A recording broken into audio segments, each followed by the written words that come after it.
नमस्कार, टॉक 18 मराठीमध्ये आपल्या सर्वांचं स्वागत आहे. आता आपण आहोत वेळापूर येथे. आज रतन टाटांची जयंती आहे आणि वेळापूर येथील युवा उद्योजक विकास भगत हे टाटा प्रेमी आहेत. गेले अनेक वर्ष ते टाटांच्या जयंतीनिमित्त रक्तदान शिबिराचं आयोजन करतात. आजही त्यांनी वेळापूर येथे भव्य असे रक्तदान शिबिर आता चालूच आहे. आता थेट आपण त्यांच्याशी संवाद साधूया. तर गेले किती वर्ष झाले रक्तदान शिबिर तुम्ही आयोजित करताय? 15 वर्ष. 5 वर्ष. रक्तदान शिबिराचा उद्देश आणि उपक्रम याच्याबद्दल काय सांगाल आम्हाला? रक्तदानाचा उद्देश काय आहे? गरजू लोकांना रक्त मोफत भेटतं आणि दुसरा मुद्दा ह्याच्यातून सामाजिक कार्य करताना 5 वर्ष झालं तुम्ही रतन टाटांच्या जयंतीनिमित्त रक्तदान शिबिर घेता. काय तुम्हाला काय समाधान मिळतं आणि समाजासाठी तुम्ही काय देण्याचा प्रयत्न करता? गरीब लोकांना याची मदत मिळते ना, महत्वाचं. तुम्हाला काय वाटतं? आम्हाला आनंद वाटतो हे कार्य करताना. सामाजिक कार्य करताना तुम्हाला आनंद वाटतो. तर आजच्या तरुणांनी आता तुम्ही रतन टाटांच्या जयंतीनिमित्त हे शिबिर आयोजित केलं. आजच्या तरुणांनी यातून एक बोध संदेश घेण्यासारखा आहे का? खूप घेण्यासारखं आहे. पण अशी शिबिरं भरवली पाहिजे. पुढं सामाजिक कार्य आणि पुढं लोकांची मदत पण झाली पाहिजे अशा उद्देशाने. तुम्ही रतन टाटाच्या जीवनावर किंवा त्यांच्या आयुष्यावर प्रेरित होऊन आज रतन टाटा आपल्यात नाही, परंतु कुठं त्यांचं कार्य आणि त्यांच्या कार्यातून एक सामाजिक वसा तुम्ही हातात घेतलेला आहे. त्यांच्या प्रश्नाला उत्तर काय द्यावं? रतन टाटा तुम्हाला काय शिकायचं? म्हणजे 66% donate Ratan Tata cancer hospital तर त्यांच्या संस्था आहेत, त्यातून 66% डोनेट होतं. परत कोरोना व्हायरसमध्ये त्यांनी सगळ्यात मोठी मदत भारत देशाला केलेली आहे. दुसरा मुद्दा म्हणजे ज्यावेळेला देशावर संकट आले ना त्यावेळेला त्यांनी सगळ्या हाताने मदत केलेली आहे. हे रक्तदान शिबिर गेले 5 वर्ष तुम्ही घेताय. तर रतन टाटांचं आता तुम्ही सांगितलं की सामाजिक काम खूप आहे. कोरोनाच्या काळात त्यांनी मदत केलेली आहे. त्यांचे हॉस्पिटल आहेत गोरगरिबांसाठी. अगदी त्यांच्या साधा एक विचार केला तर त्यांची जी वाहनं आहेत तेही दणकट आहेत, क्वालिटीचे आहेत. त्याबद्दल काय सांगा? वाहनांचं तर काय आहे, त्यांचं वाहन कुठं जरी खेळत आपल्या माणसाला कुठलीही जाणार नाही एवढी पूर्ण खात्री आहे. मी माझ्या स्वतःच्या घरी मिठापासून चहापासून सगळ्या टाटाची वस्तू वापरतो.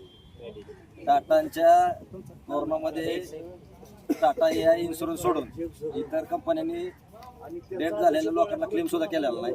फक्त टाटांनी क्लेम केला आणि वरून 5-5 लाख रुपये बोनस म्हणून दिले. त्यामुळे एवढा विश्वास आहे रतन टाटावर की बोलायचं काम. आपण देव नाही पाहिला मात्र टाटा मात्र पाहिले. म्हणजे देव नाही पाहिला पण टाटामध्ये देव तुम्ही पाहिला. हो, टाटा पाहिले. आम्हाला असं तुमच्या मित्रपरिवारामधून ऐकायला मिळतं की कोणी जर एखाद्या गाडीची तुलना केली किंवा एखाद्या समाजसेवकाबद्दल बोललं किंवा आजच्या नेत्याबद्दल बोललं किंवा टाटाबद्दल बोललं, टाटाच्या वाहनाबद्दल बोललं तर तुम्ही त्याला जबरदस्त चपराक देता. हे खरं आहे? हो, खरं आहे. देतो आपण उत्तर देता तुम्ही? लगेच उत्तर करून मध्ये देतो. गेले 5 वर्ष झालं तुम्ही टाटांच्या जयंतीनिमित्त हा सामाजिक खरं तर एक अतिशय चांगला उपक्रम राबवत आहे. इथं वेळापूरकरांचा कसा प्रतिसाद मिळतो आणि किती लोकांनी आतापर्यंत रक्तदान केलेलं आहे? आतापर्यंत 477 लोकांनी रक्तदान केले 4 वर्षात. आजचा प्रतिसाद कसा आहे? आज भरपूर प्रतिसाद. आता पण 25 लोक झाले. दिवसभरात आज किती रक्तदान केले? 100च्या पुढे आकडा झाला. 100च्या पुढे आकडा.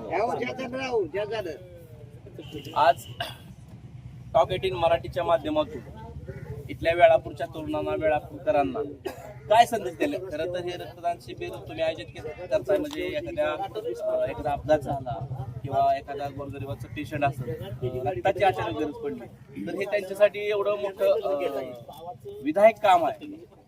काय याबद्दल काय तुम्ही सांगा? रक्त असलं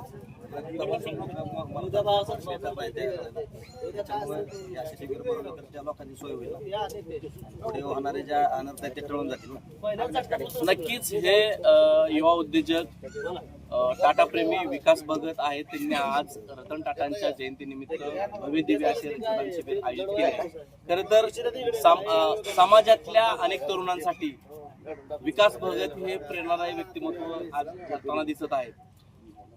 आमचं टॉक 18 मराठीच्या माध्यमातून वेळापूर आणि समस्त तरुणांना आव्हान आहे की सामाजिक काम करत असताना आज स्वर्गीय रतन टाटांच्या निमित्ताने टाटा प्रेमी युवा उद्योजक विकास भगत यांनी जे रक्तदान शिबिर आयोजित केलेलं आहे. आज वेळापूर येथे स्वर्गीय रतन टाटांच्या जयंतीनिमित्त येथील युवा उद्योजक रतन टाटा प्रेमी विकास भगत यांनी खरं तर 5वं वर्ष आहे रक्तदान शिबिर ते आयोजित करतात आणि एक सामाजिक एक चांगला उपक्रम राबवतात. आपल्याबरोबर आता वेळापूर येथील आंबेडकरी चळवळीतील नेते रिपब्लिकन पार्टी ऑफ इंडियाचे तालुकाध्यक्ष मिलिंद सरताप आहेत.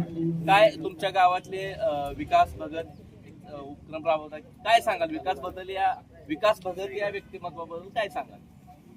धन्यवाद. या ठिकाणी खरं तर विकास भगत हा वेळापूर गावचा सुपुत्र ते सदाशिव भगत यांचे चिरंजीव आहेत धाकटे. ते व्यवसायामध्ये किराणा दुकान असेल, पाण्याचा त्यांचा व्यवसाय आहे. त्या व्यवसायाच्या माध्यमातून त्यांना ही संकल्पना कशी सुचली होतो. गेली 5 वर्ष त्यांचं जे काम चालू आहे रतन टाटांच्या वाढदिवसाच्या निमित्ताने ते हयातीत असताना त्यांचे रक्तदान शिबिर घ्यायचे आणि वेळापूरमध्ये रक्तदान शिबिर खूप होतात, परंतु त्यांचं रक्तदान शिबिर त्यांच्या त्या संकल्पनेला लोकांचा तेवढा प्रतिसाद आहे. आणि यामध्ये रतन टाटांच्या नंतर सुद्धा त्यांचे जे म्हणजे चालू ठेवण्याचं काम विकास भगत ठेवलेलं आहे. अतिशय उत्कृष्ट मुलगा आहे आणि राजकारणात नाही किंवा कुठल्या समाजकार्यात कधी नसतं, परंतु रतन टाटांचे जे रक्तदान शिबिर होतो अतिशय उत्कृष्ट मुलगा आहे. त्याच्या या कार्याला मी शुभेच्छा देतो आणि रतन टाटांचे जे त्यांना या ठिकाणी या शिबिराला तुम्ही जसं प्रत्येक वर्षी प्रतिसाद देता तसाच या वर्षी आता या दिवसभरामध्येही तुम्ही प्रतिसाद द्या आणि एक समाजासाठी म्हटलं जातं रक्तदान हेच श्रेष्ठदान आणि जीवनदान असं म्हटलं जातं. हे एखाद्या अपघाताला एखाद्या मृत्यूच्या शेवटच्या टप्प्यात जाणाऱ्या एखाद्या अपघातग्रस्ताला या रक्ताची मदत होणार आणि खूप मोठं सामाजिक काम आपल्या हातून घडणार आहे. आपण आताच आपण सामाजिक कार्यकर्ते विकास भगत यांच्याशी संवाद साधला आणि नक्कीच त्यांचं काम हे प्रेरणादायी आहे. धन्यवाद.